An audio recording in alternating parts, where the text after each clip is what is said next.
Welcome to the Lovability Podcast. My name is Jennifer Stiers, and I'm here to talk love, relationships, sex, marriage, and everything in between.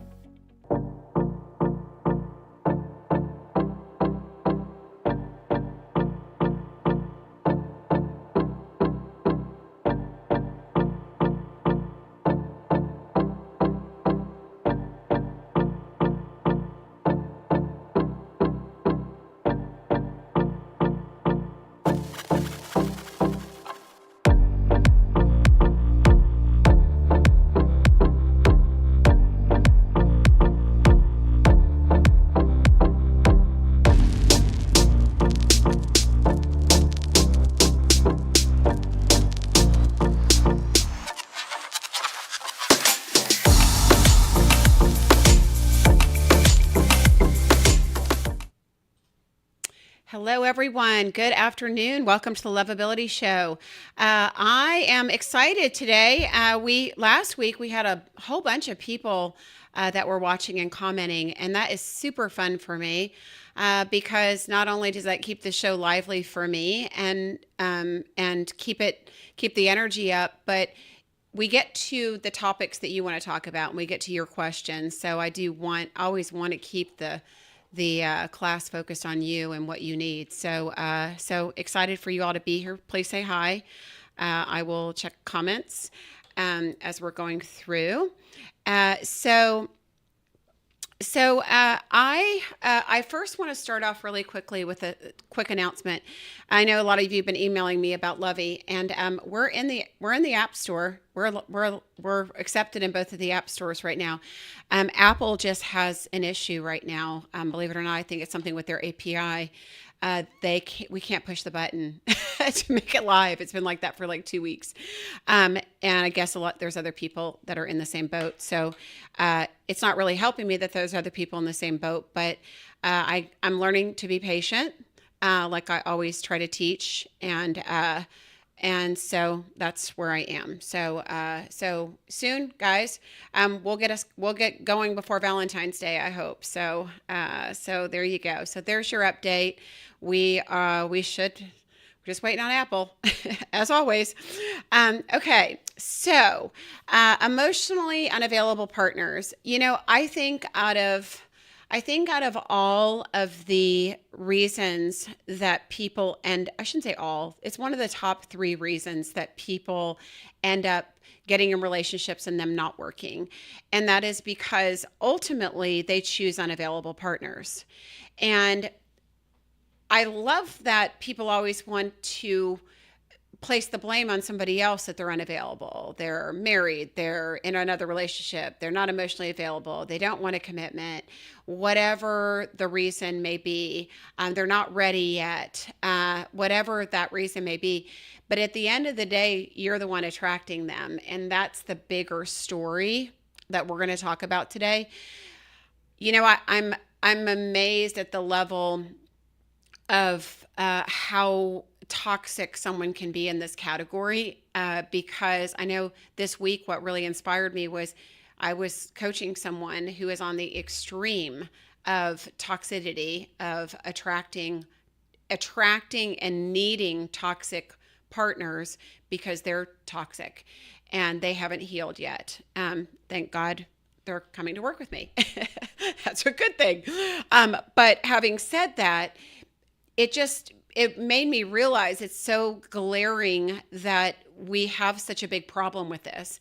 And there's so many reasons and ways people can become unavailable. And I think also the way that society is today, especially the younger generations, are really falling a victim to this because it's what they're growing up in.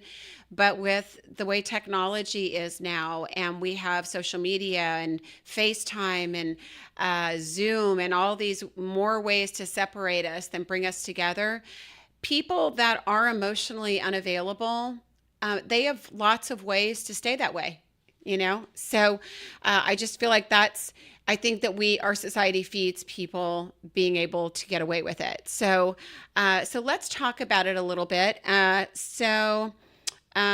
going to jump into, hey, everybody. Good to see you guys. Jamie, Ron, good to see you. Okay. Uh, Signs of an unemotional partner. So the first one, difficulty expressing emotions. Emotionally unavailable partners struggle to communicate their feelings and have a limited emotional range.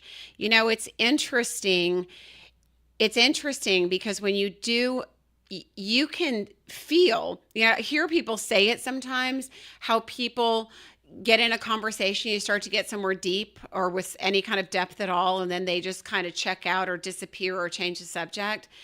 Those are signs that somebody is emotionally unavailable. It's one of the things you really have to pay attention to, right? And I think the other piece of it is, how are you going to find out if somebody's emotionally unavailable from a communication standpoint if you're not diving in also to ask the questions? So I always encourage my clients to do that, to step out and to ask those questions and to be willing to have those kind of conversations right up front. And that includes the first date, right? At least if if you are looking for an emotionally unavailable partner, you think you're emotionally available, keyword think, you think you're emotionally available, then you need to be asking questions that would enable somebody that you're talking to have to tap into their emotions to have to answer, right? It's those questions of, tell me about your family. Are you still close to them? What was your childhood like? Do you have siblings? Are you close to your siblings? Tell me about your, previous marriage. Why did you divorce? Blah, blah, all the questions that go with all previous relationships and marriages. And what are their relationships with their family and loved ones and exes today will tell you a lot about somebody's emotional capacity, right? So I feel like that's just something right off the bat that you can use as a key to tell whether somebody's available or not. Is, what is their depth level? Where can they go? What kind of conversations can they have? What level can they share at, or do they avoid those things? When they avoid those things, you have your first red flag that you're dealing with somebody emotionally unavailable. They avoid intimacy. That's not physical intimacy, because a lot of emotionally unavailable people, and every person needs to hear this, emotionally unavailable people often use sex, physical intimacy, as a distraction for their emotional unavailability. So they may actually dive in quicker to the sexual piece because the other stuff is missing, and they know that that's coming, and that's their way of avoiding. So if you think about the natural progression of a relationship and natural, like, emotional intimacy, it's built from conversations, it's built from time together, it's built from shared experiences, it's built from talking about things that matter and history and those kind of things. That's where real intimacy is built. The people that want to rush into bed, whether they're men or women, probably a really high chance, and I'm not going to give a percentage, but between probably 80 and 100% chance that they are emotionally unavailable.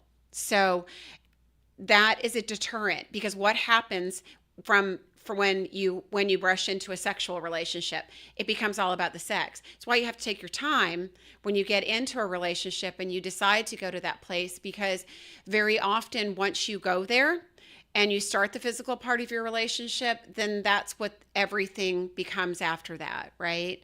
The dates stop being dates where you go out and talk and spend time together and get to know each other. It's more time, let's stay home and Netflix and chill and all the other stuff that goes with it. So sex is something that emotionally unavailable people use to distract you from getting to know them. So red flag there. Am I getting any questions? Because I just need to, I don't think I am. Somebody asked me a question, so I know this is working. I'm not really good with this, with my question and answer thing here.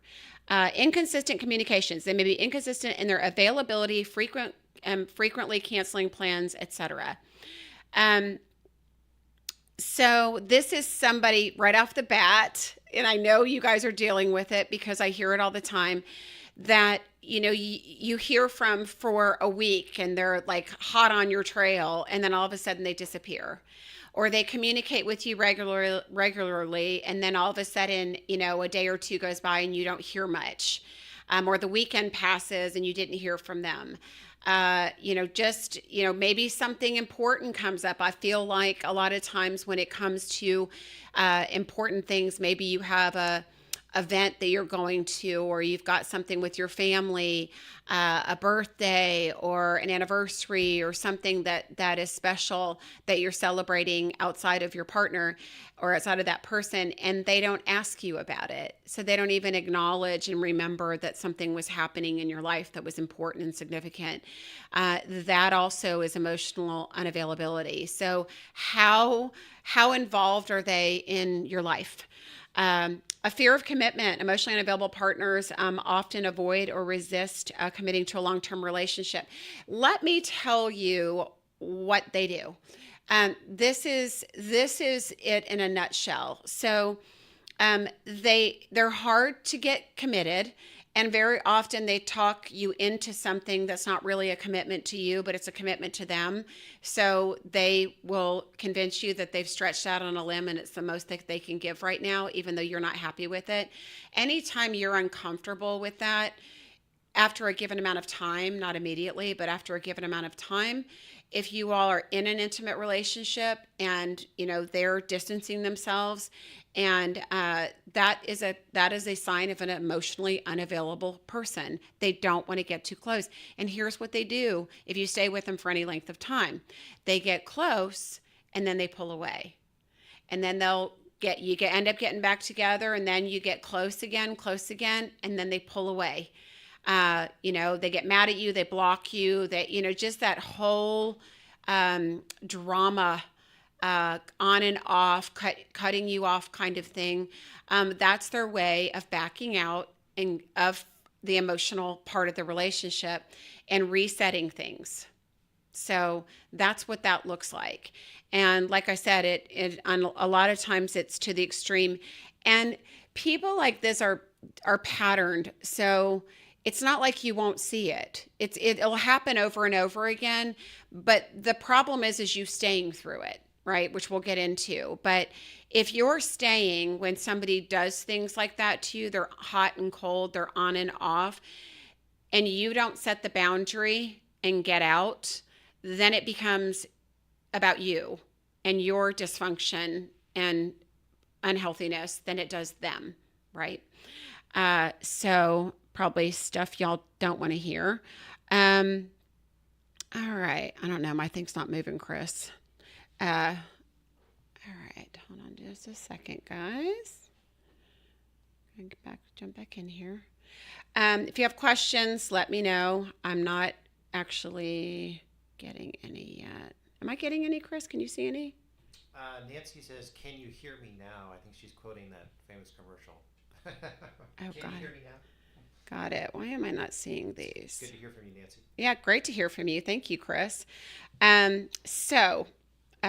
guys, I don't know why. Last time it was working great, and I dropped my iPad. I wonder if I broke it. Okay. Here's Brent Wooten. Hi, Jen. Happy Friday. Awesome. Hi, Brent. Great to hear from you as well. Happy Friday in Florida. You miss us in Texas. I almost said Georgia because that's where I'm from. Okay. All right, guys. That was what is happening here? All right. Try this one more time. There we go. Why was that happening? I can see your comments. Hang on. All right. So let's talk about people that attract emotionally unavailable partners. Chris, why can't I get this up? Okay, there it is. Okay. Hey, Ron. Now I can see. Nancy, I can hear. Can you hear me now? I can. Now I can finally hear. Brent, hello. Nancy, you said if we continue to allow it on and off, then it says, what about us? It says that you haven't set proper boundaries and that you're attracting an emotional unavailable person because you're not healed. That's what it says. And we're going to talk about that right now. What that looks like, and traits of individuals. And I'm going to go through the traits and then we'll come back through and explain them versus the other way around. So traits of emotionally unavailable people for relationships. Number one, you fear intimacy. You have a need for validation, low self-esteem. You have caretaker tendencies, codependency, familiarity with past experiences, having unavailable partners and relationships. So let's go through those top five. You know, I think the top one is probably codependency. So I feel like so many people fall into that category. So I'm going to throw that one in first. Codependent people, codependent behaviors are used to compensating. So that's from a childhood of inconsistencies, a childhood of not having the support that you needed, childhood of maybe someone that may had, it's just doing its own thing here, a childhood that maybe you had, maybe parents were absent for one reason or another, whether emotionally or physically. Addiction is a big one. So a lot of times the way you grew up will turn you into whoever, it affects the way you are today. I swear to God, I can't even get Facebook up now. It's not coming. So it affects who you are now. So the important thing is that you learn to heal those past relationships. You get help for whatever the toxic choices are, the toxic beliefs are that you had from your younger years. I'm going to jump into that one a little bit more. Just from the standpoint, it's so important to go, where's the origin? Because there's always an origin. Neglectful or inconsistent parenting. Growing up in an environment where emotional needs were not consistently met or where parents were emotionally unavailable themselves can lead to difficulties in forming close emotional connections later in life. Having not being connected from a young age, not having that source to go to, people that grew up in safe homes that had a safe parent to go to, who could take care of themselves, that there was a hierarchy, that they were allowed to be a child, their emotional needs were met, and that it happens from a very, very young age. I mean, they trace some of the research back to when you were a baby and you were crying, and whether or not, I mean, that's really where they talk about it's formed, is when you're crying in the crib, and whether or not your parent actually let you cry, came to get you, comforted you, acknowledged you.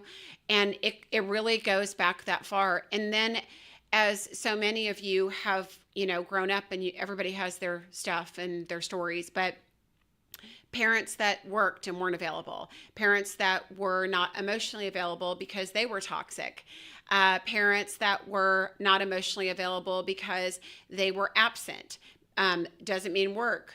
Some of you had parents that were single and off dating multiple people, or took you on dates with multiple people. I heard that story a lot. Alcoholism, drug addiction, all those things are going to cause you not to be able to bond, and for you not to feel safe in your home or with that intimacy and that emotional connection in your home. And that is where it's all built. That's where you learn to either believe that your needs are going to get met, or that's where you believe that they're not, and that you compensate. Because as a child, all we know how to do is, we're looking for that validation. We're looking for that love, and we need it. We actually need it in our emotional and mental growth. So when it's not there, there's a million different ways in which kids go about trying to get that attention.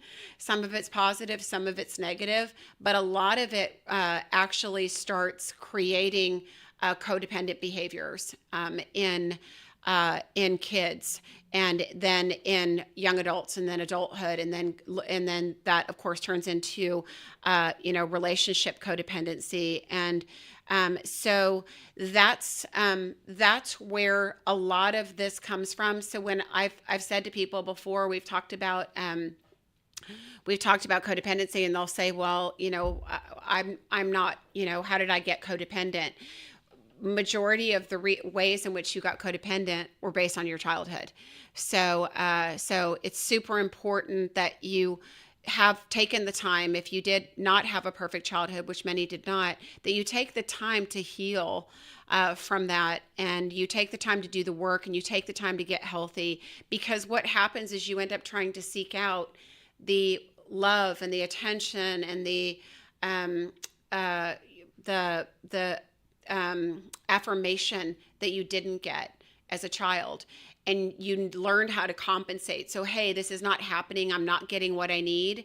And because you're used to it, you tend to attract people that are the same way until you're healed. You will keep attracting those people. So I know we got to get this mic away from me with my hands. But you'll keep attracting those people because it's a way our psyche seeks out healing. Right? If you're not healed, your psyche is going to seek out people with the same behaviors that you grew up with, the same things missing that you didn't get, so you can try to fill it as an adult. It's not conscious. It's completely an unconscious process.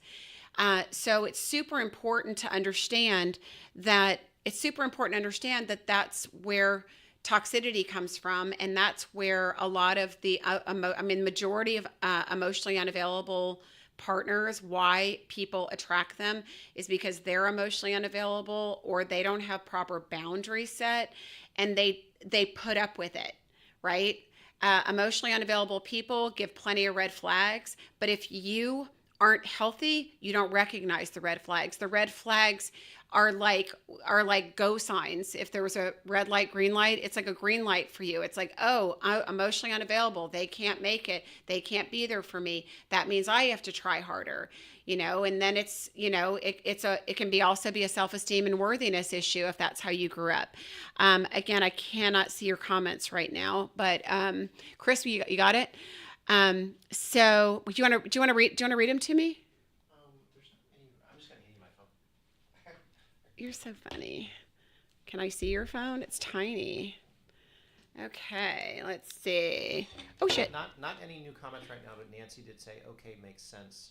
She was referring to her question. Okay, earlier. perfect. Okay, malfunctions over here. Okay, let me put your little phone up here. There we go. Your little phone. It's tinier than mine. This is what happens when you get old, Chris. You got a big phone. So that is one thing. So going back to, so that was fear of intimacy, need for validation, low self-esteem, caretaker tendencies, hoping to fix or change them. Brent says, I understand, recognize the issue, but what is the process for getting healed? Brent, it's as simple as doing the work. It's as simple as, number one, you have to identify where you didn't receive love. What's missing? What did you get? What didn't you get? Here's what I would tell you to do if you were a client of mine sitting in front of me. I would tell you to make a list of put mom and dad, put mom on the left side, dad on the right side, all the things you wish you'd gotten from each one of them, right? So the things that were missing, Dad, I wish you would have done this. I wish you would have come and, been involved in my sporting events. I wish you would have given me advice. I wish you would have been there for me more when I needed you. Mom, I wish you would have supported me in, my efforts. I wish you would have been more involved in my daily activities. I wish you would have given me better advice or some advice as far as where to go in life. So what did you need? What did your parents not give you? What were the spaces? Like, what were the needs that you were not met? Whatever those needs were that weren't met in your childhood are usually the starting point for you, Brent. That's where you want to start from a background of knowing you had some toxicity in your childhood, which, by the way, most people do. So don't be ashamed of it. But that's where I would start. And then you at least have a point of reference for saying, this is, so most often those lists would be the things you're looking for in a partner. So not consciously maybe, but those are the things you're going to notice. So if your parents didn't give you attention, they didn't try, they didn't make the effort, they weren't there for you, they didn't come to your events. If you met someone and they were all over it, they're in your life, they're, their quality time is their love language, they're definitely present in your life, that would feel like love to you that you never got, right? All the things, all the needs and all the things that you never got, that would feel like love to you. Those would also cause you to miss the red flags, just like that client that I talked about. I mean, she was just as toxic as he was. And so they're meeting each other's needs by being there for each other and feeling like, okay, you're here for me. You're not going to leave me. You need me. And they also find people that need them so that they can't leave. But that's the other piece of it too, is that, when you find somebody that meets those needs, you ignore the rest. So there's all these other red flags and you ignore the rest. And so you've got to keep all of those things in mind as well. Trauma or abuse. Children who have experienced trauma or abuse may develop emotionally unavailable mechanisms to protect themselves from further pain or vulnerability. So this is big. It's hard to kind of touch on because there's so many forms of trauma and abuse. People don't realize how prominent sexual abuse was back in the days, and it happened to a lot of people. I mean, I've been a counselor for a long, long time. It happened to a lot of people. So somebody that was sexually abused by a friend of a friend, or a friend of a family, or a family member, they're going to fear emotional and physical intimacy as well, because getting too close was pain, right? And there's so many associations made at an early age with sex and that sexual intimacy, that it completely changes the brain and how somebody is looking for love and looking at intimacy and looking at love making with their partner, and that creates a lot of issues as well. So attachment issues. You know what? I do want to say before I go through that, trauma and abuse, if you've experienced any kind of trauma or abuse, that is you definitely have to get counseling. You definitely need to get some type of therapy before you get into relationships of any kind. I don't care if you're 50 years old, if you haven't sought help for that, and you had any kind of trauma or physical abuse or even emotional abuse. It could be verbal abuse. It doesn't matter. There's all kinds of ranges. You need to get help, because every one of those things when you're young, they shape your brain and they change your brain and they change the way you look at things. Everything looks different. All of a sudden, the lens of innocence and the lens of positivity and hope and trust that we have as children, when those things are violated at a young age, it changes the lens of how you look at people and how you look at situations, and it completely changes your perspective. So it's you can't see it. That's the thing with people, is they, sometimes they've gotten a little bit of therapy and they think they're fine, they think they're better, but if you're still attracting emotionally unavailable people, you're not. So how's that? Okay. So, attachment issues. This is super big too. This goes for you, and it also goes for your partner. Insecure attachment styles, such as avoid and attach, are formed in childhood because your needs weren't met. And so you expect that your needs aren't going to be met, right? When your needs weren't met as a child, it's not that you didn't want them, or you don't want to find somebody that's going to meet those needs. It's that you don't know what that feels like. When you haven't been there, right? I always use the analogy, you can't describe the taste of chocolate if you've never tasted it, right? If you can't be intimate if you've never felt it. If that's something you didn't get, and believe me, there are functioning people in this world today that have never had emotional intimacy in their life from their childhood or from their parents, yet they're around functioning as adults trying to be in relationships. It's widespread. So super important that you understand that if your needs personally weren't met as a child, and if you know that you've got an avoidant attachment style, and if you guys haven't done attachment styles, that book Attached is really, really good.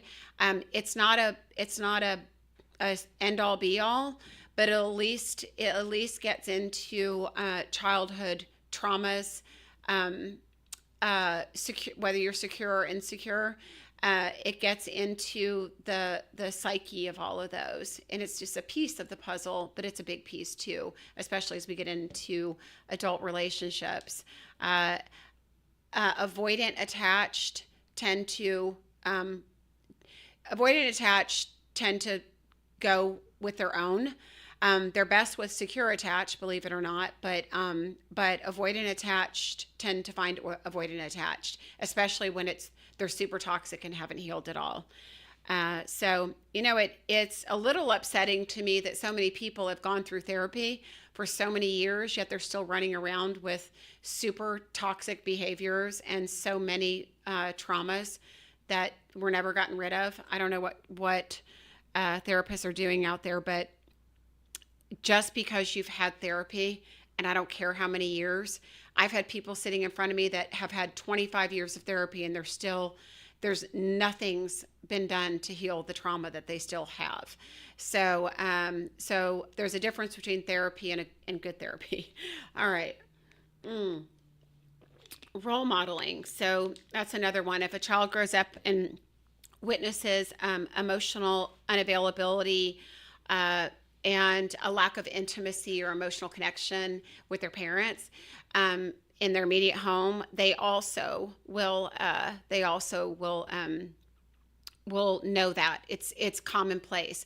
We learn from our role models what love is, and this is such a big piece of the big love pie anyway. Is what is love? Because if love is emotional intimacy, emotional detachment, if love is not getting your needs met, if love is abuse, if love is, all those toxic things, we know as adults it's not. But if you haven't worked on changing the definition, if you haven't worked on the things that created those beliefs to begin with and done the work on those, they will remain. So it's almost like you have to change the foundation. And so many people just want to change. Okay, I'm going to change what I'm looking for. You can change what you're looking for, but if the foundation's still in place and it's still toxic, you're going to be toxic. So you're not good for a relationship, and you're still going to attract toxic people. So again, importance of getting healthy yourself first. So role modeling, overprotective parenting. I think amazing that there are many people that had very overprotective parents that didn't give them the space to develop emotionally, that didn't allow anything in.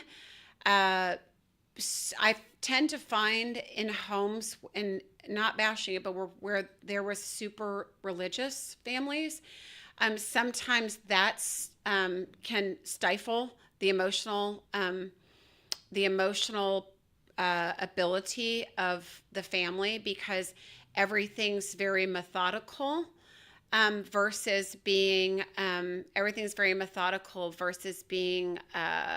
emotional and responsive. It's very methodical.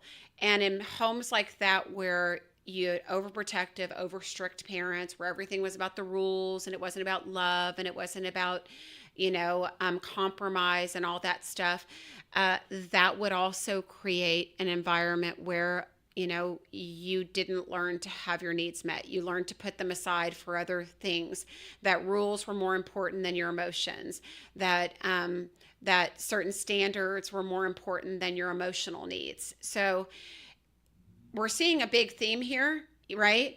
A majority of this is rooted really deep in your childhood when you were super, super young. And let me tell you, because I think this is a super important piece of it. So many of you, and I mean, I've a lot of people that had divorced parents and then they ended up getting a good step parent, somebody that stepped in and did a good job after that. It doesn't matter, because some of the beliefs and patterns and thoughts and feelings that we have at a young age stick with us. So it's very important that you understand so many of these things can be unconscious, which makes it so much harder. So my word to you on this, and please, I'm going to wrap this up here soon. So if you have any questions, let me know. But please, if you are attracting emotionally unavailable people, you need to look deeper in you, because that which you are attracting is also attracting you. There's like these magnetic forces that come into play with attraction. Chemistry is different. And they are totally different. Attraction is more like magnets. You feel an instant connection with someone. You feel almost an addiction to them being around. You know what I'm talking about. It's the butterflies. It's the feeling. It's how they make you feel. A lot of those things, until you heal, because you learn as you get older and more mature and healthier, that butterflies are toxic. They're just not normal. They're not healthy. And butterflies in your stomach, or jitters, or, that feeling, that giddy feeling, that isn't love, and that isn't chemistry. That is probably your dysfunction drawing you to something dysfunctional in them, because of that magnet from the toxicity. So super, super important that we understand that. Barrett says, "Hey Barrett, I haven't seen you in a while. I just came back from an online date. Water, talk, and an hour next. Talk an hour next. Oh, okay. Yeah. Yeah. I'm sorry. I hate it for you. You never know what you're going to get with online dating. I'm just saying people put as much into a date as they do in the process of swiping. So, I mean, it's just, I hate, and you know what, the thing that stinks the most about that process, every one of you hear this, if you are using online dating, you need to insist on a date. Coffee's not a date. Water is not a date. A drink is not a date. Anybody that wants to go out for a drink to meet you, to get feel for you or whatever first, they're probably not emotionally available. Either that, or if they had really bad experiences doing online dating and they haven't gotten smart enough yet to do a FaceTime before they meet you. But anyone that right off the bat is going to say, let's meet for a cup of coffee or let's meet for a drink, out. They're not serious about the process. It takes time to get to know somebody. And that is super, super important, that you need a proper date. You need proper time. And if somebody's not willing to give that up front, they're either burned from dating too much and burned from online dating, and that's their own deal. It's not your fault, not your problem. Or they're emotionally unavailable. They're only going to give you so much, and they're only willing to invest so much into you. That should tell you about their emotional availability as far as a relationship, right? Because those of you that are disappointed is because you wanted more, and you would have expected more. So, the whole next thing is that's another mentality, I think, that really is killing us in dating, is that there shouldn't be a next. Every single contact we have, anybody we decide to take that next step with, to actually meet in person, go out with, have a conversation with, that should mean something. It should be somebody special. It should be somebody that we chose for the right reasons. And I have decided that, I really want to talk about that on the next show, because I think people choose the wrong people, and their pickers are just so broke. And I want to help move you guys, as we're in a new year, in a direction of what qualities we need to be looking for versus all the physical appearance and the swiping thing. That system's never going to work, and it's only getting worse because of all the people abusing it. So I'm sorry for all you people that are stuck in online dating hell. It is just not getting any better. So and if I could ever get my app out, we would have a solution. But so one of these days, Apple will get it together and fix the issue. So having said that, I've enjoyed all of you. If you don't have any more questions, which I'm not seeing right now, but I can't hardly see anything on Chris's tiny phone, but thank you so much for letting me use this. It's Chris's birthday, so tell Chris happy birthday. My great producer, I've known him for so many years. He's amazing.